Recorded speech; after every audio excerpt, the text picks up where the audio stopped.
Bonjour. Bonjour. Ça fait déjà quelques temps que je n'ai pas eu l'occasion de venir ici à Gatineau. En fait, tout à l'heure, en saluant l'épouse de votre pasteur, je disais ça fait probablement 6 à 7 ans que je n'ai pas eu la possibilité de venir prêcher ici à Gatineau. Et je suis content de pouvoir le faire ce matin et partager avec vous un message autour du livre de l'Apocalypse. Voilà aussi, votre pasteur m'a dit, avec moi, ils entendent parler de l'Ancien Testament abondamment, alors va plutôt dans le Nouveau Testament. J'ai donc choisi de partager avec vous ce matin un message qui tourne autour de ce qu'on appelle la 6e coupe de l'Apocalypse. Et généralement, quand on en parle, le mot qui résume tout ça, c'est Armageddon. Quand on prononce le mot Armageddon, les images qui viennent à l'esprit sont des images de guerre, de conflits violents, de cataclysmes, de destruction finale. On a même fait des films avec Armageddon. Et lorsque on regarde ces films, c'est également des films dans lesquels il y a beaucoup de suspense, et puis ça va exploser de partout. Dans les milieux chrétiens, il y a différentes théories par rapport à Armageddon. Certains voient dans Armageddon la 3e guerre mondiale, la dernière. Celle qui va complètement détruire notre planète et qui mettra fin à l'histoire humaine.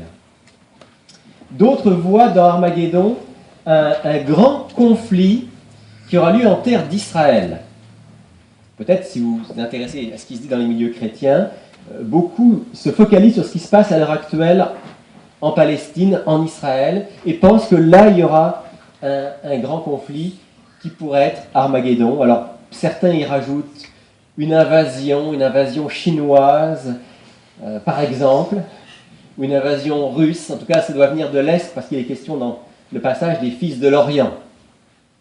Une autre version d'Armageddon, c'est d'y voir un grand conflit économique, politique et éventuellement militaire autour du pétrole. Pourquoi ? Parce que on imagine que ça se passe au Moyen-Orient, et au Moyen-Orient, bien sûr, une des grandes questions, c'est qui va avoir la mainmise sur le pétrole. Alors on imagine un conflit autour du pétrole. Je pourrais continuer comme ça les théories. Ce qui est dommage, et ce qui est un petit peu quelque chose qui peut nous mettre sur une mauvaise piste, c'est que généralement, on cherche l'explication à Armageddon beaucoup plus dans l'actualité et dans les nouvelles qu'il y a à la télévision que dans la Bible. On ne cherche pas toujours à comprendre ce que le texte biblique lui-même dit. Et aujourd'hui, ce que j'aimerais vous proposer, dans ce message que j'ai intitulé « Prêt pour Armageddon », c'est de comprendre, autant qu'on peut comprendre, avec beaucoup d'humilité, parce qu'on ne peut pas tout comprendre, de comprendre de quoi il s'agit. Qu'est-ce que c'est que ce grand conflit final d'Armageddon, et en quoi est-ce que c'est important de le comprendre pour qu'on puisse être prêt pour ce grand conflit. Alors, on va, pendant quelques minutes, s'intéresser à ces quelques versets du chapitre 16 de l'Apocalypse, le seul texte de la Bible où il est question d'Armageddon. En fait, il n'y a pas d'autres textes dans la Bible où vous allez trouver l'expression Armageddon, située dans la 6e coupe des 7 qu'on trouve dans le chapitre 16 de l'Apocalypse. Et ce nom même d'Armageddon est mentionné au verset 16, il dit « Ils les rassemblèrent dans le lieu appelé en hébreu Armageddon ». Alors, la première chose qu'on peut se demander, c'est qu'est-ce que c'est que Armageddon ? Qu'est-ce que ça veut dire ? De quel lieu s'agit-il ? Alors, Armageddon, le nom lui-même, ne se trouve nulle part ailleurs dans la Bible. Même pas dans l'Ancien Testament. Mais, si on prend l'origine hébraïque, puisque le texte précise que c'est appelé en hébreu Armageddon, l'origine hébraïque nous dit que ce serait composé de 2 mots, Ar, d'une part, qui signifie montagne, et Magédon, qui est une translittération grecque de la ville de Megiddo. La ville de Megiddo, c'est une ville qu'on trouve dans le centre de la Palestine, dans le centre d'Israël. Et donc ça voudrait dire la montagne de Megiddo. Megiddo, donc, c'est une ville, comme je vous disais, du centre d'Israël, dans laquelle il y a eu souvent des batailles. Ça, c'est le site archéologique donc, de Megiddo. Il y a eu plusieurs batailles importantes qui ont eu lieu là. Si vous lisez le livre des Juges, vous verrez par exemple que la bataille qui a été remportée par Israël, avec à sa tête une prophétesse qui s'appelait Déborah, ainsi que Barak, eh bien, ça a eu lieu dans la région de Megiddo. Beaucoup plus tard, à l'époque des rois, le roi Josias a livré bataille contre les armées égyptiennes, contre le pharaon Nécho et ses armées, là aussi, dans la région de Megiddo. Et alors que la première bataille que j'ai citée était une victoire, dans le cas de Josias, c'était une grande défaite. Et ça a été en fait le début de cette déchéance du royaume de Juda qui va les amener jusqu'à Babylone. Donc la région de Megiddo, c'est une région extrêmement passante. C'était un endroit par lequel on devait passer aussi lorsqu'on faisait du commerce, qu'on allait par exemple d'Égypte en Syrie ou d'Égypte à Babylone, en Mésopotamie. On passait par Megiddo, c'est une ville importante, une région importante, et un endroit où il y a eu des grandes batailles. Donc ça colle bien avec le texte biblique qui parle d'Armageddon comme un lieu de bataille, de combat. Maintenant, il y a un problème, c'est que, comme vous le voyez sur cette photo, quand on parle de la montagne de Megiddo, on cherche en vain à Megiddo une montagne. Dans 2 Chroniques, chapitre 35, verset 22, on parle de la vallée de Megiddo. Dans d'autres textes, comme celui des Juges, on parle des eaux de Megiddo. Mais il n'y a pas de montagne à Megiddo. Il y a juste, tout au plus, une petite bosse. Mais sinon, c'est une grande plaine, une grande vallée. Alors, est-ce qu'il y a une montagne qui peut être associée à Megiddo? Il y en a parmi vous qui sont déjà allés en Israël. Est-ce qu'il y en a qui ont eu l'occasion d'aller en Israël et dans la région de Megiddo? Non? Si vous allez à Megiddo, vous verrez effectivement que Megiddo est situé dans une plaine, dans une vallée. Par contre, si vous tournez la tête légèrement vers le nord-ouest, vous allez voir à quelques kilomètres, vous allez voir une chaîne de montagnes. Et cette petite chaîne de montagnes s'appelle le mont Carmel. Le mont Carmel, ça vous dit quelque chose? On en parle ailleurs dans l'Ancien Testament. On en parle aussi, on l'évoque aussi, le mont Carmel, dans l'Apocalypse, à travers souvent le personnage d'Élie, ou un certain nombre d'épisodes qui sont passés au mont Carmel. Et il est très probable que, en fait, Armageddon,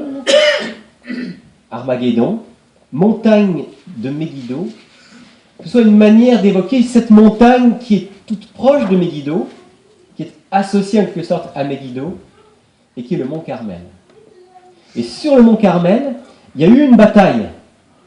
Mais quel genre de bataille?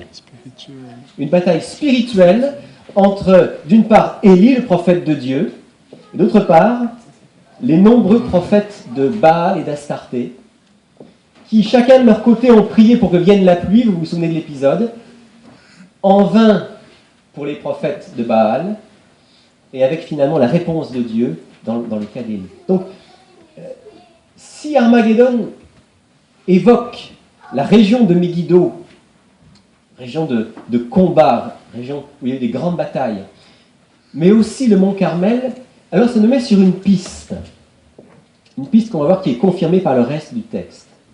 C'est que cette grande bataille finale d'Armageddon n'est pas fondamentalement une bataille militaire, mais une bataille spirituelle, comme sur le mont Carmel, où la bataille était une bataille entre le vrai Dieu et les faux dieux.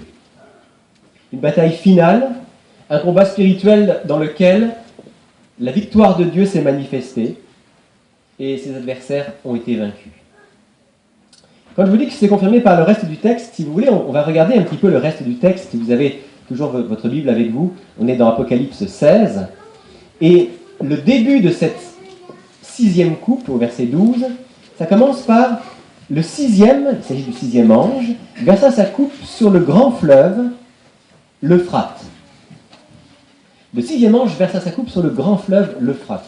Alors c'est sûr que quand on parle de l'Euphrate, c'est tentant pour ceux qui aiment parler de conflits armés, parce que l'Euphrate coule à l'heure actuelle dans quelle région? Quel pays? Irak. Ouais, principalement en Irak. Alors certains ils disent, vous voyez, c'est bien dans ce coin-là que ça va exploser et qu'il va y avoir un grand combat. Alors est-ce que la mention de l'Euphrate, c'est une manière de nous parler de l'Irak? Encore une fois, je voudrais vous dire, laissons la Bible nous parler d'elle-même, s'expliquer elle-même. Et l'Euphrate, c'est ce grand fleuve le long duquel des villes et des villages étaient bâtis, mais c'est bien sûr le fleuve nourricier de la ville de Babylone. Et quand on sait à quel point dans l'Apocalypse, la ville de Babylone est un thème majeur, surtout dans la deuxième partie de l'Apocalypse, on ne peut pas manquer de voir le lien entre Euphrate et Babylone. Ainsi, quand il est dit que le 6e ange versa sa coupe sur le grand fleuve, l'Euphrate, et l'eau en tarit, pour quelqu'un qui est habitué à l'histoire biblique, pour quelqu'un qui est habitué au langage de la Bible, de l'Ancien Testament, il y a immédiatement des choses qui viennent en tête. Babylone était située sur l'Euphrate. Babylone était même, on pourrait dire, en grande partie une ville considérée comme imprenable grâce à l'Euphrate. Puisque, à l'intérieur même de la ville de Babylone, le fleuve passait, et les Babyloniens pensaient qu'on ne pouvait pas les prendre la ville, on ne pouvait pas les assiéger et les vaincre, parce qu'ils pourraient toujours, à l'intérieur de la ville, continuer à cultiver, continuer à récolter, et donc on ne pourrait pas les affamer. Vous savez que c'était la technique principale à l'époque lorsqu'on voulait prendre une ville. Qu'est-ce qu'on faisait? On n'avait pas d'avion pour bombarder la ville, alors on faisait le siège de la ville. On entourait la ville, on empêchait les habitants de rentrer et de sortir, et on attendait des semaines, des mois, dans certains cas des années, jusqu'à temps que les gens à l'intérieur de la ville finissent par se rendre, ou alors par sortir pour se battre, parce qu'ils ne pouvaient plus continuer à survivre, ils n'avaient plus les moyens de se nourrir à l'intérieur de la ville. Mais dans le cas de Babylone, ce n'était pas possible de faire ça. Parce que la ville de Babylone était capable, pendant des années, des dizaines d'années, de continuer à survivre, parce qu'ils pouvaient, à l'intérieur de la ville, continuer à cultiver, continuer à avoir de la nourriture. Donc, et vous connaissez sans doute l'histoire, lorsque le roi Cyrus, le roi de Perse, en 539 avant Jésus-Christ, est venu avec les armées donc des Mèdes et des Perses pour prendre la ville, qu'est-ce qu'il a fait? Il a, disent les textes grecs et même certains textes perses, il a détourné une partie du fleuve l'Euphrate. Il a fait des travaux gigantesques avec son armée. Il a détourné une partie du fleuve de l'Euphrate pour faire baisser le niveau de l'eau. Et quand le niveau était assez bas, Hérodote raconte que les soldats perses sont rentrés dans la ville par le lit de l'Euphrate. Ils avaient de l'eau jusqu'un peu au-dessus des genoux. Ils sont rentrés de nuit et ils sont tombés sur les Babyloniens qui se pensaient en sécurité. Et en une nuit et la journée qui a suivi, la ville de Babylone a été prise. Donc cette ville réputée imprenable est tombée en 24 heures grâce au fait que l'Euphrate a été détourné et que son niveau a baissé. Ça, c'est l'histoire. C'est ce qui s'est passé 6 siècles, un peu moins de 6 siècles avant Jésus-Christ. Maintenant, quand ici, il est dit que le 6e ange verse sa coupe sur le grand fleuve l'Euphrate et que l'eau tarit, qu'est-ce que ça veut dire? Ça veut dire, si l'Euphrate baisse, ça veut dire que Babylone va tomber. Ça veut dire que Babylone est sur le point d'être prise. Et en fait, ici, très clairement, ce qui est annoncé par la 6e coupe, c'est qu'on est juste à la veille du moment où Babylone va tomber. Mais dans l'Apocalypse, vous savez que Babylone, ce n'est pas une ville. Qu'est-ce que c'est Babylone dans l'Apocalypse? Qu'est-ce que c'est? C'est une femme Si vous prenez Apocalypse 17, vous allez voir que c'est une femme prostituée. Et par opposition à la femme d'Apocalypse 12, on peut comprendre que si la femme dans Apocalypse 12 représente l'Église de Dieu fidèle et les croyants véritablement attachés à Dieu, une femme prostituée, ça représente quoi?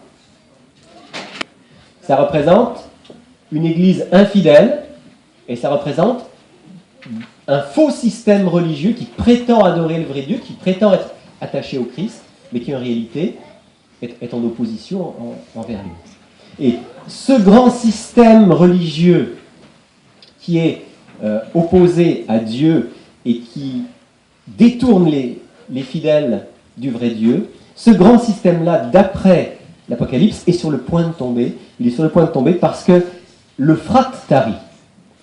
Et l'Euphrate, ici, représente tous les soutiens à Babylone. Et ces soutiens, à un moment, vont se retirer. Et Babylone va être, à ce moment-là, vulnérable et elle va tomber. Maintenant, le texte dit que l'eau tarit pour préparer la voie aux rois qui viennent de l'Orient. Alors là aussi, il y a eu toutes sortes de spéculations. On a dit, les rois qui viennent de l'Orient, c'est les Chinois, c'est les Russes, c'est les Iraniens. Là encore, c'est l'actualité qui nourrit les fantasmes. En fait, quand Babylone est tombée, quand la Babylone terrestre est tombée, je disais tout à l'heure que le roi qui est à la tête d'une coalition et des armées qui ont pris Babylone s'appelait comment? Il s'appelait Cyrus. D'où venait Cyrus par rapport à Babylone? Il venait de l'Est. Il venait de... Aujourd'hui, ça serait l'Iran. La Perse, donc l'Iran. Cyrus vient avec les armées perses, les armées mèdes, cette coalition. Ils viennent de l'Orient, ils viennent de l'Est. Il fait baisser le niveau de l'Euphrate et il prend la ville de Babylone. C'est donc l'assèchement de l'Euphrate, le fait que l'Euphrate a baissé, qui a permis à Cyrus de battre Babylone. Et Cyrus venait avec ses armées de l'Est. Comme d'ailleurs, la prophétie l'avait annoncé, si vous lisez dans Ésaïe chapitre 46, verset 11, si vous lisez avec moi, Ésaïe chapitre 46, au verset 11, il est dit « J'appelle de l'Orient un oiseau de proie, d'une terre lointaine, l'homme qui accomplira mes projets. Ce que j'ai dit, je le fais arriver, ce que j'ai conçu, je l'exécute. » Et si vous prenez le contexte, vous verrez que l'homme qui accomplit les projets de Dieu, ici, c'est Cyrus. Et d'après le verset 11, Dieu l'appelle d'où? De l'Orient. Donc, Cyrus vient de l'Orient, il fait baisser le niveau de l'Euphrate et il prend Babylone. Mais ce n'est pas tout. Cyrus, il a un statut à part dans les prophéties de l'Ancien Testament. Cyrus, d'abord, son nom a été prophétisé plus d'un siècle à l'avance par Ésaïe. Si vous regardez dans Ésaïe 44 et 45, vous verrez que à plusieurs reprises, Dieu parle à travers Ésaïe et il dit, voilà, il y a quelqu'un qui va être mon envoyé, il s'appelle Cyrus. Ça, c'est très rare dans la Bible. C'est extrêmement rare que dans une prophétie, on annonce quelqu'un qui vient et qu'on donne son nom. Même Jésus, on n'a pas vraiment donné son nom. On a appelé Emmanuel, on a dit qu'il serait le sauveur, et c'est vrai que Yeshua, ça veut dire celui qui vient pour sauver. Mais c'est extrêmement rare. Il y a Josias à qui c'est arrivé. Mais ici, dans un cas tout à fait unique dans la Bible, à l'avance, Ésaïe annonce que celui qui va venir va s'appeler Cyrus. Ça va nous mettre sur une piste. Cyrus n'est pas un roi comme les autres. Si vous regardez dans Ésaïe 45, verset 1, il est dit « Ainsi parle l'Éternel à son Messie », vous êtes peut-être à son oint, suivant les traductions, à Cyrus, qu'il saisit par la main droite pour terrasser les nations. Ici, Cyrus est appelé comment? Loin, le Messie. Juste avant, chapitre 44, verset 28. « Je dis à Cyrus, mon berger, il accomplira tous mes désirs. » Donc ici, on l'appelle comment, Cyrus? berger. Maintenant, la fin du verset 28, il dira de Jérusalem qu'elle soit rebâtie, et du temple qu'il soit fondé. Donc, non seulement Cyrus est appelé par Dieu pour faire tomber Babylone, mais qu'est-ce qu'il doit faire aussi? Il doit faire rebâtir Jérusalem, et spécialement à Jérusalem, le temple. Cyrus va être l'instrument de Dieu pour la reconstruction de Jérusalem, la reconstruction du temple, et également pour le retour du peuple d'Israël en Israël, à Jérusalem, et dans la terre que Dieu leur avait donnée. Dans ce sens-là, Cyrus est incontestablement, dans le livre du prophète Ésaïe, un type du Messie. C'est-à-dire qu'il annonce le Messie avec un grand M qui doit venir. Cyrus et ses alliés, qui étaient les rois donc Mèdes, ces rois qui venaient de l'Orient, ont vaincu Babylone, ont libéré Israël, ont permis la restauration de Jérusalem et la reconstruction du temple.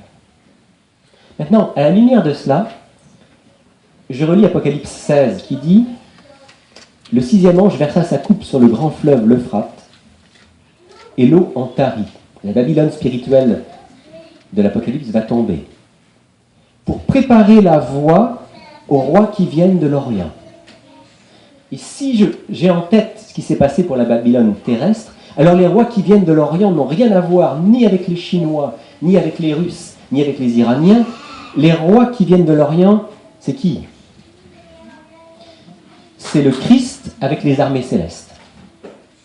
C'est le Christ avec les armées célestes qui viennent de l'Orient pour accomplir finalement, pour le peuple de Dieu, ce que Cyrus a accompli en miniature pour le peuple de Dieu, pour le peuple d'Israël, c'est-à-dire détruire Babylone, faire tomber ce système religieux antichrist, le faire tomber définitivement, libérer le peuple de Dieu,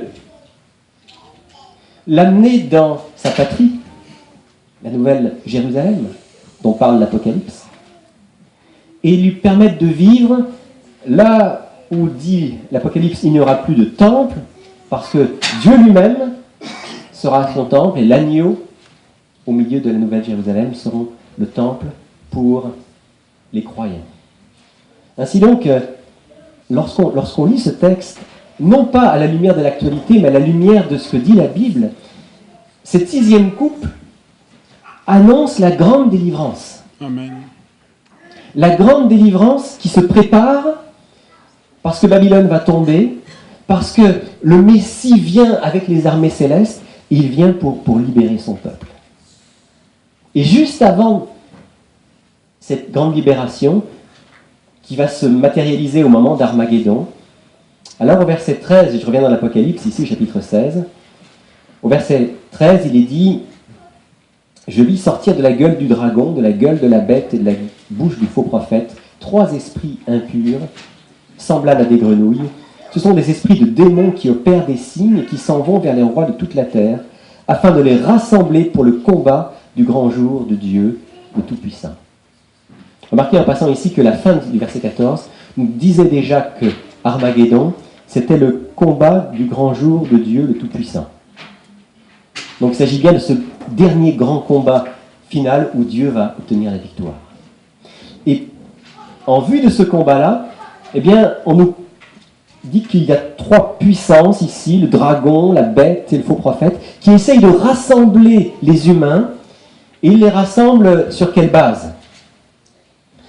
Ils les rassemblent sur la base des miracles trompeurs. Ce sont des esprits impurs, dit le texte, c'est une espèce de trinité diabolique, là, avec le dragon, la bête, le faux prophète.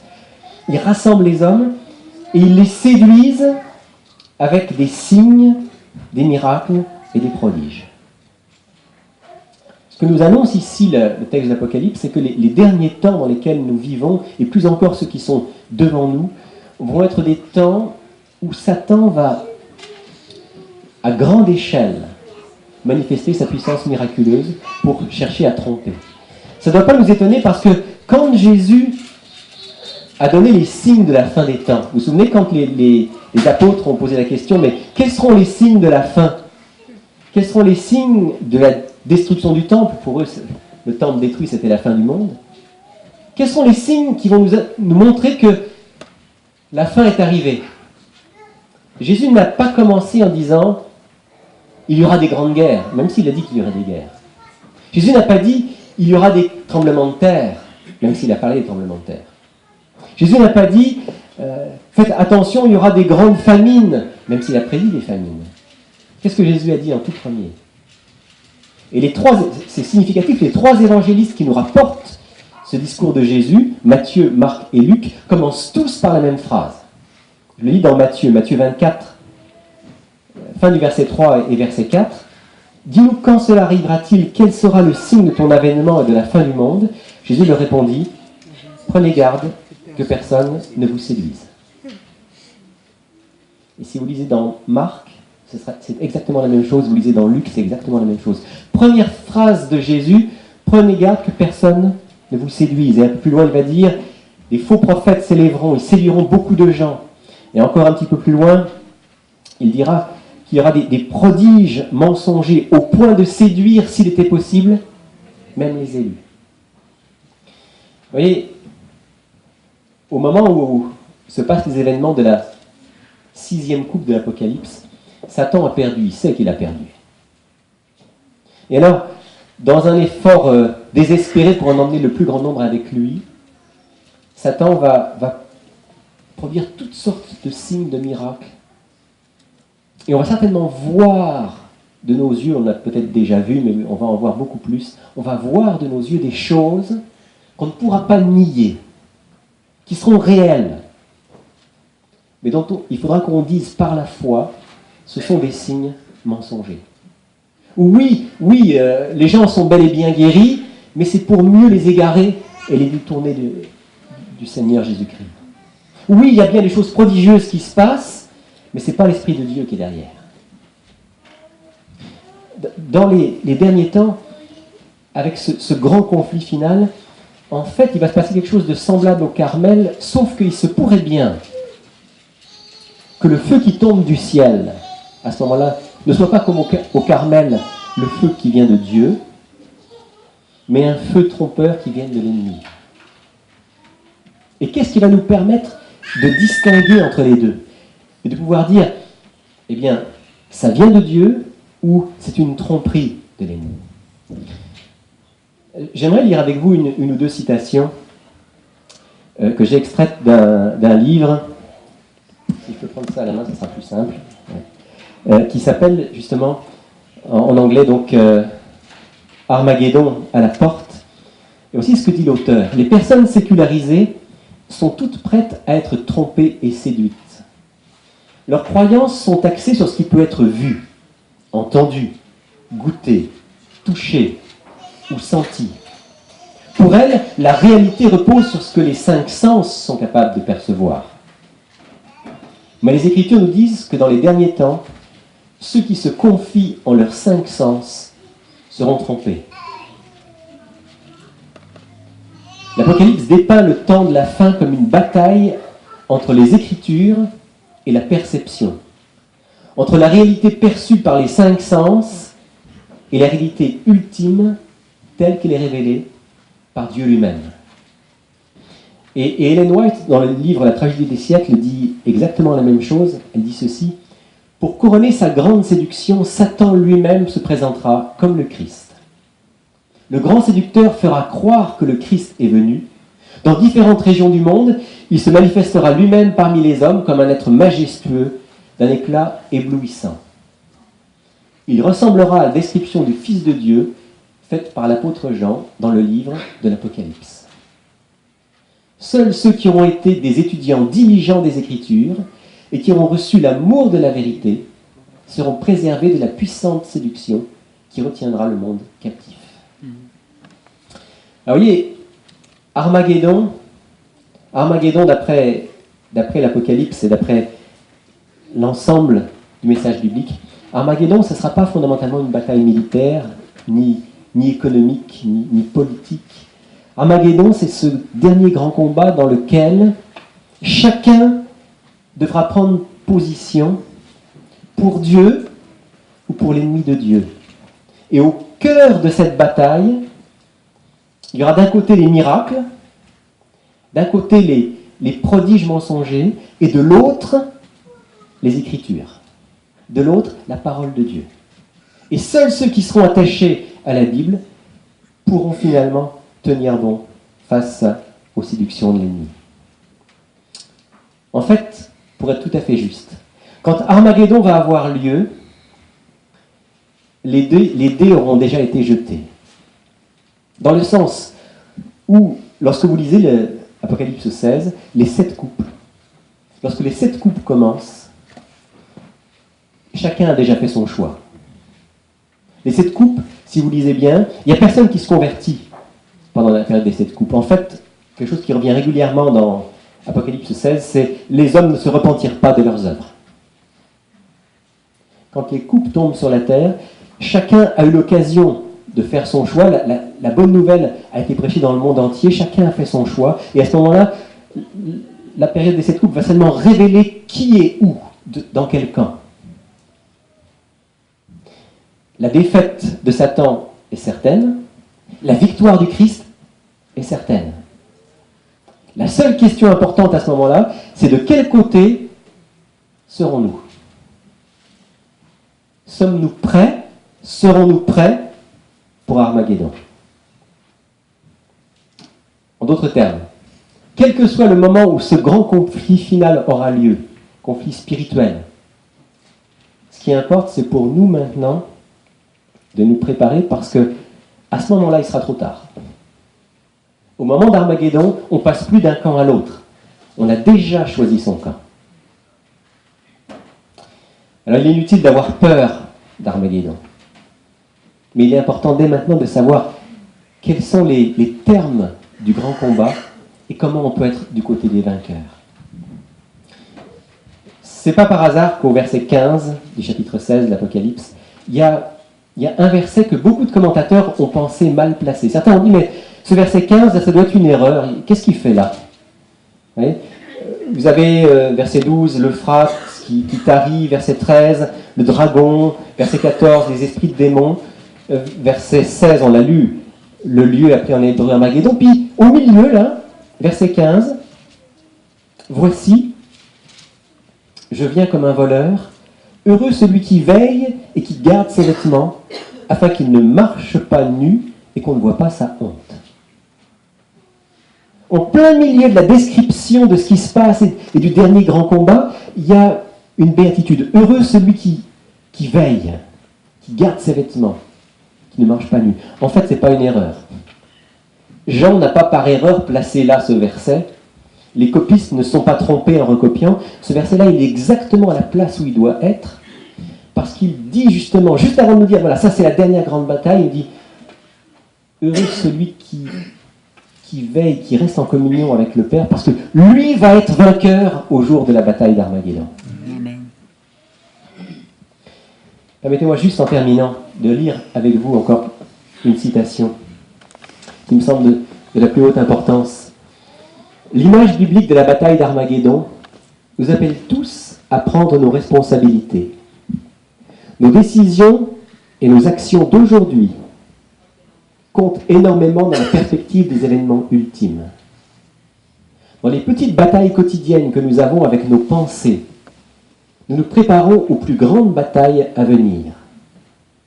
Le plus grand combat pour le chrétien est le combat pour le contrôle de son esprit, pour se concentrer sur les vraies priorités de la vie. La bataille d'Armageddon concerne notre allégeance sur le plan intellectuel, émotionnel et spirituel. La grande tâche à laquelle font face les chrétiens aujourd'hui est celle de discipliner leur esprit et de contrôler leurs pensées afin de se préparer à être dans le camp de Dieu lors du conflit final de l'histoire de cette terre. Le grand combat qui est le nôtre, c'est lequel ? C'est quelle est la bataille qui fait rage ? Discipliner l'esprit. C'est la bataille pour le contrôle de notre esprit, de notre cerveau. Et en fait, curieusement, alors que lorsqu'on lit Armageddon, on pense originellement que c'est une grande bataille militaire, politique, la bataille dont il est question est une bataille qui concerne notre cerveau, qui concerne notre esprit. Qui contrôle notre esprit? Qui contrôle nos pensées? Est-ce que nos pensées sont dirigées par Dieu, par son esprit, par sa parole? Auquel cas, il va pouvoir nous préserver, nous permettre de distinguer les séductions de l'ennemi et de rester fidèles jusqu'au bout. Ou bien est-ce que nos pensées sont occupées de plein d'autres choses qui nous distraient de l'essentiel et qui vont faire qu'on va être une proie facile pour Satan au moment où il va, avec ses séductions, avec ses prodiges et ses miracles, entraîner toute la terre derrière lui. Dans la perspective de la dernière grande bataille spirituelle de l'histoire humaine, de ce mont Carmel final où Dieu vaincra Satan et ceux qui le suivent, Dieu nous invite à travers la bataille d'Armageddon à être de ceux qui se placent dans le camp du Messie qui vient de l'Orient. En veillant, en priant comme jamais auparavant, en méditant sa parole, en l'étudiant comme on essaie de le faire ce matin ensemble, en la laissant pénétrer en nous, en recevant la justice du Christ qui peut nous donner ses vêtements dont il est fait mention au verset 15, ces vêtements qui nous couvrent et qui fait que nous ne sommes pas nus, nous sommes couverts de sa justice. Si nous sommes de ceux qui veillent et qui sont vêtus par le Christ, alors la promesse est certaine, nous serons dans le camp du roi de l'Orient et la victoire est assurée. Qu'il en soit ainsi pour chacun d'entre nous. Amen.